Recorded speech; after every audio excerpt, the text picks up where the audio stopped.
Okay, so if you are watching this video, that means that you've already looked at the video giving our classroom procedures and going over my syllabus, what to expect, and what I expect as we move through the class, both virtually and in person throughout the year. And at this point, I'd like to just take a moment and kind of divert our attention for a little bit and just get to know each other a little bit more. I'm only going to be able to spend so many days in person with you, and so that closeness, that familiarity is not going to be just naturally garnered just 2 days a week, right? So I want to be really, really intentional about that, and I want you to know more about me and more about yourself, and I want to know more about you as well. So I'll go ahead and tell you a little bit about me first. This is my fourth year of teaching here at CHS. This is my fifth year of teaching overall. I first went and I was teaching in Shawnee High School my first year, and then I was asked by Mr. Reed to come and begin teaching English and speech and debate here at Choctaw High School.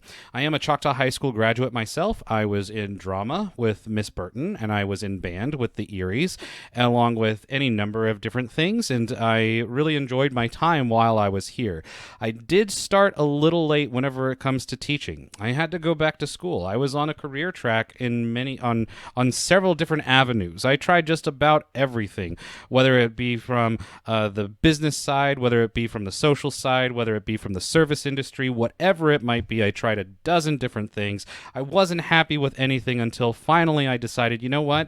I really think I might be okay at this teaching thing. And I'd been resisting that for a little bit, and I'll tell you why here in a second, but I had been resisting that for a little bit, and it was Miss Gaona, if you guys know her, who said, you know, you really should stop substituting for me, and you should go ahead and you should become a teacher.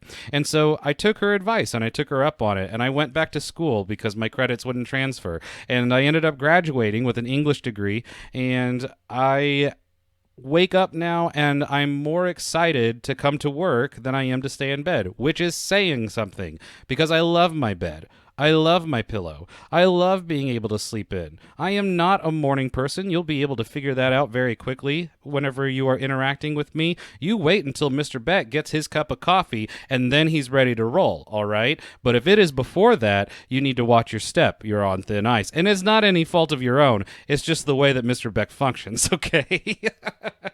In fact, I'm drinking a little bit of tea even right now. I love coffee. I love tea. I actually right now live just outside of the Choctaw city limits in Midwest City, so I'm basically just right across from the street with from Choctaw, and I live with my two dogs. Their names are Maple and Gus Gus, and I love them very, very dearly. And the reason why I was resistant to becoming a teacher is because my mom and dad are both teachers, and I saw the things that they had to go through, and I thought I knew what that life would be like, and I didn't think it was for me. Turns out I was completely wrong. I absolutely love teaching. It gives me life, and I was silly for resisting it for so long. My sister Catherine, who I'll probably talk a whole lot about, is one of my best friends, and she lives in Colorado. Some of the things that I really enjoy doing is I love to learn, and I love to read, and I love to teach. I am a nerd and a dork, and I guarantee you I am not cool. I'm just not. And I'm comfortable with that. Like, I don't need to be cool. It's fine. Like, I don't feel any compulsion to please anyone with my coolness. All right. I enjoy who I am, and that person is not a cool person. That person likes dad jokes and puns, and he will make you roll your eyes, and that is fine by me. By all means, roll your eyes till you see your brain, because I live for it. I relish it, and I feed off of it. Some of the things that I enjoy doing are role-playing games. Like, I play a lot of D&D 5e. I've played some Quest. I like board games like Munchkin and Settlers of Catan. And there's one right now that I've been playing with my friends, and I can't remember exactly the name of it. Oh, I played Dominion, and I really like Dominion. I've also played some like cool Avenger like card building decks or card building or deck building games and stuff like that. I used to be really into Magic the Gathering, but not so much anymore. I used to be really into World of Warcraft, not so much anymore. But if you want to talk to me about your adventures in Azeroth, I'm totally game. All right. I do like video games. I play things like League of Legends. I play a lot of things on my Switch. I didn't get into Animal Crossing this summer like everybody else did, but I did start. I mean, like, I will probably beat you in Super Smash Brothers, and I mean that's not a brag. It's just, the reality of it. Okay, so I will probably beat you in Super Smash Brothers. I'm really not too bad, and I enjoy any kind of game. Really, games are the way that we all learn, and that's my own personal philosophy. So if I'm playing a game, I know I'm learning. If you're playing a game, I know you're learning. I also like painting and terrain sculpting, and I'll show you what exactly I mean because that can be a little. Unusual if you don't know what I'm talking about. So I'll just give you a couple of examples. Here is a little tree man that I made. All right, a while ago. All right, one of my favorite models that I ever painted. Okay, so I paint these guys in their little model. This is a flame skull that I've made. Here is a fancy rainbow unicorn that I made a while ago. Here's me as a ranger, right? And whenever I talk about terrain, I'm talking about stuff like this. I'm talking like I built this. This is a one piece out of a multiple set castle that I've made, and the castle is about as big as the office that I'm inside, and you might be able to even see it up here on top of the bookshelf with all of the dragons and all of the crazy monsters and stuff like that. So I build terrain, I make these models, I paint these models, and that's what I like to do with my spare time. I like to read, I like to learn, and I like to teach. So, with all that said, that's me. All right, and so I look forward to getting to know you a little bit more. And so here's what I want you to do: using either the Google Classroom assignments or your own piece of paper, tell me a little bit about yourself.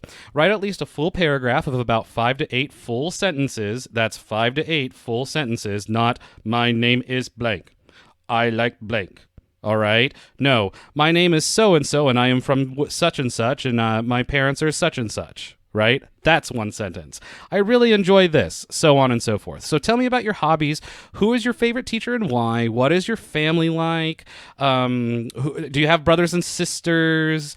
What are some of the things that you're really, really good at, and what do you hope to get out of this class? So if you answer a few of these questions, maybe not all of them, but at least a few of them, I hope that I have something that I can interact with you about and get to know you a little bit more. Beyond that, I also have another assignment for you. After you're done with that, I want you to take what is called the Myers-Briggs Type Indicator Inventory, all right? So the MBTI inventory. And this test goes through some personality archetypes and gives some basic info about you. Like, for example, are you extroverted or introverted? Do you get your energy from being around people, or do you need that time alone to recharge? Are you big picture? Do you love abstract concepts and seeing all of the possibilities of the future? Or do you like living now in the moment? And are you super detailed and super specific? So you can complete the MBTI using the physical copies that I have in class, or you can do it at www.16personalities.com. If you do it at 16personalities.com, you can read your full profile, and I want you to know if you agree with the assessment or not. All right. I want you to know if you agree with it by answering the question that I have in Google Classroom. That doesn't have to be right away. It just has to be by the due date. All right. If you do the MBTI in class, then you'll need to get online, or you'll need to get a resource that I have available to you so that you can learn more about your type indicator. Because if you're taking the test in class, then you will have to go over that, and we'll have to go over those resources, and we'll have to research into your own particular archetype in person or on your own through another resource, okay? But if you go to the 16personalities.com right here, hopefully it'll be insightful. Hopefully you'll learn a little bit about yourself, and I hope you enjoy our time in class here today as we get to know one another. All right. Well, my brilliant students, I'm really looking forward to getting to know you a little bit more today and this week, and I'm really looking forward to this semester. You have a good one, and don't stop learning.